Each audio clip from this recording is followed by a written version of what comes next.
नमस्ते दोस्तों, स्वागत है हमारे पॉडकास्ट रक्त रविवार में, जहां हर रविवार हम आपके लिए लाते हैं ऐसी कहानियां जो आपके रोंगटे खड़े कर देंगी। मेरा नाम है अनुज और आज हम लेकर आए हैं एक ऐसी कहानी जो डर, रहस्य और अलौकिक शक्तियों का मिश्रण है। यह कहानी है अजय की, एक नौजवान की, जिसने अपने पहले दिन की नौकरी में न सिर्फ इंसानों से बल्कि एक रहस्यमयी बिल्ली और कुछ अलौकिक ताकतों से भी सामना किया, और इन अनुभवों ने उसे नौकरी छोड़ने पर मजबूर कर दिया। तो अपनी लाइट्स जलाए रखिए, दरवाजे बंद कर लीजिए और चलिए डूबते हैं इस भयानक कहानी में। अजय एक साधारण सा लड़का था जो एक छोटे से शहर में रहता था। कॉलेज खत्म होने के बाद उसे जल्दी ही नौकरी की जरूरत थी। कई जगह इंटरव्यू देने के बाद आखिरकार उसे एक फाइनेंस कंपनी में लोन रिकवरी एजेंट की नौकरी मिली। उसे बताया गया कि उसका काम होगा उन लोगों से संपर्क करना जो अपने लोन की किस्तें नहीं चुका रहे। अजय को लगा ये तो आसान है, बस थोड़ी बातचीत, कुछ फोन कॉल्स और हो गया। लेकिन उसे क्या पता था कि उसका पहला दिन उसकी जिंदगी का सबसे डरावना और रहस्यमयी दिन बनने वाला है। सुबह 9 बजे अजय अपने ऑफिस पहुंचा। वहां उसका बॉस, एक सख्त मिजाज वाला आदमी, उसे एक लिस्ट थमा देता है। लिस्ट में 3 डिफॉल्टर्स के नाम और पते थे। उसका काम था दिन खत्म होने से पहले इन तीनों से संपर्क करना। पहला नाम था रमेश वर्मा, दूसरा श्याम सुंदर और तीसरा महेश शर्मा। महेश का घर शहर के बाहरी इलाके में था, एक ऐसी जगह जहां लोग कम ही जाते थे। पहले दिन है, सावधान रहना। खासकर महेश के घर, लोग कहते हैं वहां कुछ ठीक नहीं। अजय ने हंसकर बात टाल दी। उसे लगा बॉस बस उसे डरा रहा है। अजय अपने स्कूटर पर निकल पड़ा। उसका इरादा था कि वह दिन खत्म होने से पहले तीनों रिकवरी पूरी कर लेगा। लेकिन जैसे जैसे दिन आगे बढ़ा, उसे एहसास हुआ कि यह नौकरी उतनी आसान नहीं जितनी वह सोच रहा है। अजय का पहला पड़ाव था रमेश वर्मा का घर। रमेश ने अपने पर्सनल लोन की 4 किस्तें नहीं चुकाई थी। अजय जब उसके घर पहुंचा तो उसे एक मध्यम वर्गीय मोहल्ले में एक साधारण सा घर मिला। उसने दरवाजा खटखटाया और रमेश की पत्नी ने दरवाजा खोला। अजय ने विनम्रता से अपना परिचय दिया और लोन की बात की। रमेश की पत्नी ने बताया कि रमेश की नौकरी छूट गई थी और वे पैसे जुटाने की कोशिश कर रहे हैं। अजय ने समझदारी दिखाई। उसने रमेश को बैंक से संपर्क करने और पुनर्भुगतान योजना बनाने की सलाह दी। रमेश ने वादा किया कि वह अगले हफ्ते तक कुछ पैसे जमा कर देगा। अजय को लगा कि उसकी पहली रिकवरी आसान रही। वह घर से बाहर निकला और अपने स्कूटर की ओर बढ़ा।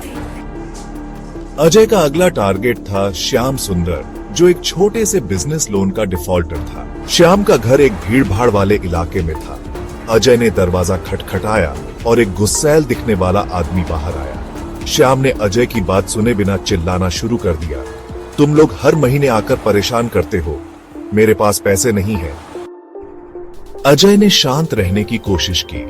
उसने श्याम को समझाया कि वह सिर्फ अपनी नौकरी कर रहा है और बैंक से बात करके कोई रास्ता निकाला जा सकता है। श्याम थोड़ा शांत हुआ और बोला, ठीक है, मैं अगले महीने कुछ पैसे जमा कर दूंगा। अजय ने इसे दूसरी सफल रिकवरी माना। लेकिन जैसे ही वह घर से बाहर निकला, उसने देखा कि एक काली बिल्ली सड़क के बीच में बैठी थी और उसकी आंखें चमक रही थी जैसे वह अजय को घूर रही हो। अजय ने उसे अनदेखा करने की कोशिश की, लेकिन बिल्ली ने एक तेज चीख मारी और झाड़ियों में गायब हो गई। अजय का दिल धड़क गया। उसे लगा कि यह सिर्फ एक बिल्ली थी, लेकिन उसका मन अशांत था। शाम ढल रही थी जब अजय महेश शर्मा के घर पहुंचा। घर देखते ही उसका दिल धक से रह गया। यह एक पुराना जर्जर बंगला था। खिड़कियां टूटी थीं, दरवाजे पर जंग लगा था और बाहर का बगीचा सूखकर कांटों का जंगल बन चुका था। हवा में एक अजीब सा सन्नाटा था। घर के बाहर वही काली बिल्ली बैठी थी जो अजय ने श्याम के घर के पास देखी थी। उसकी आंखें चमक रही थीं, जैसे वह उसे चेतावनी दे रही हो। अजय ने दरवाजे पर दस्तक दी। 1 बार, 2 बार, 3 बार, कोई जवाब नहीं। उसने जोर से पुकारा, महेश शर्मा जी, मैं फाइनेंस कंपनी से आया हूँ। तभी एक ठंडी हवा का झोंका आया और दरवाजा धीरे धीरे अपने आप खुल गया। अजय का गला सूख गया। उसने अपने फोन की टॉर्च जलाई और अंदर कदम रखा। घर के अंदर अंधेरा था। हवा में एक सड़ी हुई गंध थी, जैसे कुछ सालों से वहां कोई नहीं आया। दीवारों पर पुराने फोटो फ्रेम्स टंगे थे, लेकिन तस्वीरें धुंधली थीं। अजय ने फिर पुकारा, महेश जी, कोई है? जवाब में उसे एक फुसफुसाहट सुनाई दी। पैसे, पैसे। आवाज इतनी गहरी और ठंडी थी कि अजय के रोंगटे खड़े हो गए। अजय ने हॉल में एक पुराना सोफा देखा, जिस पर धूल की मोटी परत जमी थी। पास ही एक मेज थी, जिस पर कुछ कागजात पड़े थे। उसने कागज उठाए।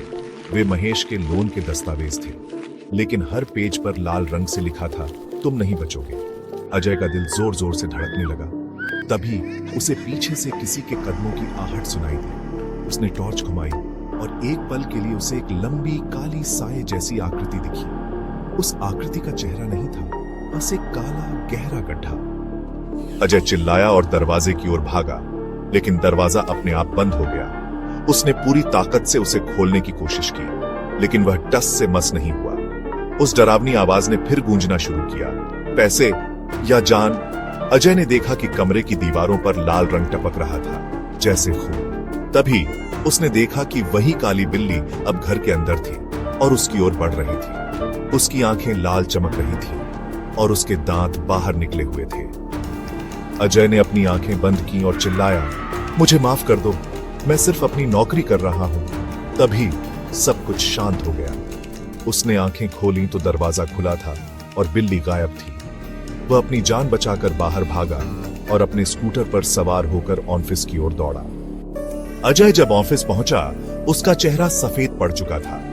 उसने अपने बॉस को सारी बात बताई, रमेश और श्याम की रिकवरी, महेश के घर का साया और वह काली बिल्ली जो श्याम के घर और महेश के घर पर दिखी थी। लेकिन उस रात जब वह अपने घर पहुंचा, रहस्य और गहरा हो गया। अजय ने अपने कमरे में लाइट जलाई, लेकिन लाइट बार बार टिमटिमाने लगी। उसने सोचा शायद बिजली की समस्या है, लेकिन तभी उसे अपने कमरे के कोने में वही काली बिल्ली दिखी। बिल्ली ने एक तेज चीख मारी और अंधेरे में गायब हो गई। अजय का दिल जोर जोर से धड़क रहा था। उसने अपने बिस्तर की ओर देखा और वहां उसे कुछ भी असामान्य नहीं दिखा, लेकिन उसे एक अजीब सी ठंडक महसूस हुई। अजय ने डरते डरते अपने फोन की टॉर्च जलाई। तभी उसे अपने कमरे की दीवार पर लाल रंग से लिखा हुआ दिखा, तुम नहीं बचोगे। यह वही लेख था जो महेश के घर में था। अजय चिल्लाया और अपने पड़ोसी को बुलाया, लेकिन जब पड़ोसी आया तो दीवार पर कुछ भी नहीं था। बिल्ली भी गायब थी। अजय ने अगले दिन अपने बॉस को फोन किया और सारी बात बताई। बॉस का चेहरा गंभीर हो गया। उसने बताया कि महेश शर्मा 1 साल पहले एक रहस्यमय तरीके से मर चुका था। उसने अपने लोन की वजह से बहुत तनाव झेला था। लोग कहते हैं कि उसकी आत्मा अब भी उस घर में भटकती है और जो भी वहां रिकवरी के लिए जाता है, उसका पीछा नहीं छोड़ती। बॉस ने कहा, तू भाग्यशाली है कि तू बच गया, लेकिन अब उस घर से दूर रहना। उन सभी रहस्यमयी घटनाओं, वह साया, वह काली बिल्ली और दीवार पर लिखा डरावना संदेश ने अजय को तोड़ दिया। उसने उसी दिन नौकरी से इस्तीफा दे दिया। वह अब और जोखिम नहीं लेना चाहता था। वह साया, वह बिल्ली और वे रहस्यमयी घटनाएं उसके दिमाग में हमेशा के लिए बस गई। वह आज भी कहता है कि उस घर में कुछ था, कुछ ऐसा जो इंसान नहीं था। दोस्तों, अजय की कहानी सुनकर आपके मन में क्या ख्याल आया? क्या यह सिर्फ एक डरावनी कहानी थी या फिर इसमें कुछ सच्चाई थी? लोन रिकवरी का काम आसान नहीं है। यह न सिर्फ मानसिक तनाव से भरा है, बल्कि कभी-कभी आपको ऐसी जगहों पर ले जाता है जहां आप जाना नहीं चाहते। और अजय के साथ हुई रहस्यमयी घटनाएं, क्या वे सिर्फ उसका वहम थीं या फिर उस साये का श्राप? तो दोस्तों, यह थी अजय की कहानी, जिसे हमने आपके लिए रक्त रविवार पर पेश किया। अगर आपके पास भी कोई डरावनी या रहस्यमयी कहानी है तो हमें लिखें। अगले रविवार हम फिर लाएंगे एक नई कहानी जो आपके दिल की धड़कनें बढ़ा देगी। तब तक सुरक्षित रहें और रात को अकेले बाहर जाने से बचें। नमस्ते।